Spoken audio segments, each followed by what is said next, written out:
welcome to PsychMedia. Now, today's episode deals with death, specifically how we relate to it on a psychological level and how we explain it to children. So if you think that might upset you, I would urge you to instead look up videos of people receiving surprise puppies as presents. Spoilers! They're so happy. They're so very happy. Now, a lot of people struggle with how to talk about death with children because it's a very difficult concept for a self-conscious species to internalize. You can frame it in terms of your religious beliefs, your cultural norms or customs. You can even deny it. But unfortunately, it is the one thing in your existence that is absolutely certain. When it comes to talking to children, the Jim Henson Company has a lot of experience. Sesame Street was a joint venture with the specific goal of using the new medium of television to bring education to an urban demographic. And the goal of Fraggle Rock is the idea of interconnected community as a means to prevent war. The first example is Sesame Street episode 1839, Farewell, Mr. Hooper. Now, I did an entire video on the history of this episode several years ago for the 30th anniversary of its airing. I'll put a link in the description box below, but if this all sounds familiar to you, that's why. In 1982, actor Will Lee, who portrayed the kindly shop owner Mr. Hooper for over 14 years, passed away very suddenly. As he was beloved by children all over the country, the show wrestled with how to explain that he was gone, ultimately deciding to be honest and upfront in discussing his death. The episode was intentionally broadcast on Thanksgiving Day 1983, as most adults would be home all day to watch with their children and discuss the episode. The scene begins with Big Bird showing the human cast pictures he's drawn of them, including Mr. Hooper, and then asking where he is. Maria explains that he's dead, and when Big Bird asks when he's coming back, Luis and Olivia reinforce that when someone's dead, they don't come back. Big Bird then progresses through the classic stages of grief in much the same way a child would.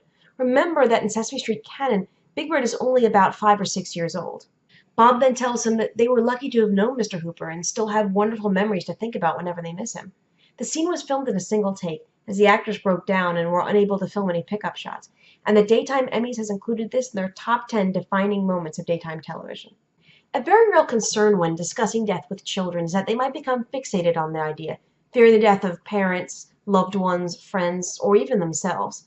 Death anxiety is also present in adults, and the terror management theory describes the cognitive constructs that we build to avoid that primus terror. Now, sometimes we seek to avoid religious or cultural explanations of death and instead teach children about the role of life and death in the ecosystem, stressing a naturalistic outlook. From Mufasa's circle of life speech to understanding the seasonal changes in leaves on a tree, this perspective stresses balance. This is the approach the Jim Henson Company took in the Fraggle Rock episode Gone But Not Forgotten. Wembley becomes injured on a solo hike and is rescued by Mudwell, a type of creature called a mud bunny. They bond and become friends, but later on, Mudwell just shuts Wembley out. Returning later, Wembley witnesses Mudwell's death and realizes his friend only wanted to spare him the pain of loss. He also goes through the classic stages of grief, comforted by his fellow Fraggles, but when Wembley returns to Mudwell's body to say his final goodbyes, he finds something he didn't expect. The clay-like cast over Mudwell's body cracks, and a new creature emerges, one who has no memory of Wembley, but still wants to be friends. It's obvious to adult viewers that mud bunnies must have a life cycle involving at least 2 stages in a chrysalis, sort of like a butterfly. Wembley, the audience stand-in, feels pain and loss, and each of his friends help him deal with it differently, stressing that there's more than one way to mourn and lots of complex emotions to experience. The episode phrases death as another function of life, part of nature's way, and that can be very comforting to children. Now, I was 10 when Jim Henson died, and along with Fred Rogers, he was one of my personal heroes. In fact, for years afterwards, I dreamed of becoming a puppeteer and maybe one day working for the Jim Henson Company. A lot of children all around the world were very profoundly affected by his death. A 1-hour special, The Muppets Celebrate Jim Henson, was aired in November of 1990 on CBS and features interviews with several celebrities and Muppet performers talking about Jim. Interspersed with these segments is the main plot of the special, which revolves around an almost meta-awareness in the Muppets. Kermit is traveling and sends Fozzie a letter asking that he work with the others on the Muppet Show to commemorate Jim Henson's life. He struggles to comply as the others express confusion over who exactly Jim Henson is. In fact, Gonzo only knows him as the man who signs his paychecks every month. Here the Muppets take the roles of children who recognize the characters of Kermit the Frog, Gobo Fraggle, Big Bird, and the rest, but weren't old enough to understand that it was Jim Henson who created them, or his company that gave him life. This TV reality gave children a safe space to explore how they felt through the characters. Eventually, Fozzie discovers fan mail sent to Jim Henson from children, talking about how much they love him and expressing sorrow at his death. Realizing the situation, Fozzie wants to cancel the show, feeling that it would be inappropriate, but Kermit's nephew Robin begins a song that they all eventually join in for.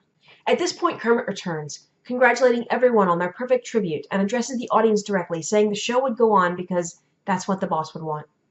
Now, this TV special marked the first appearance of puppeteer Steve Whitmire as the voice of Kermit, the first time the character was voiced by someone other than Jim Henson. Okay, real talk. I mentioned the terror management theory, a concept in social psychology that describes the almost automatic way the brain deals with death anxiety by safety coding it in various schema. Schema are thought constructs or patterns, like worldviews or stereotypes. It's a psychological conflict that results from the duality of being alive and wanting to stay that way, with the knowledge of an inevitable death. We manage the terror of non-existence and the unknown by turning our attention to values and belief sets that reinforce the salience, that is, the meaningfulness of life. Our religious beliefs espouse eternal life, or at least eternal existence in an afterlife, and our cultural norms embrace symbolic immortality, like leaving a legacy, a magnum opus, or descendants behind. We assuage death anxiety by feeling we were something distinct, unique, not just another animal. Afraid of the dark abyss, we build great theoretical cities of laws, cultures, symbols, and representative art to shield us from remembering that death is still stalking beyond those walls, waiting for us. In extreme cases, this can lead to death-denying cultures where any mention of death or dying is seen as taboo. Now, the terror management theory has its critics, and bear in mind that's only one interpretation of our cognitive behavior, which is always multifactorial in nature. So, how was death explained to you as a child? Comment below. I'm interested in hearing from you. So that was this episode of PsychMedia. Please like and subscribe if you feel so moved to do so. And if you want to support me or the show, there's a link to my Patreon in the description box below. Bye now! Thank you to the following patrons, with an especial thank you to Gomer, Nate Watson, and Ed Palnick.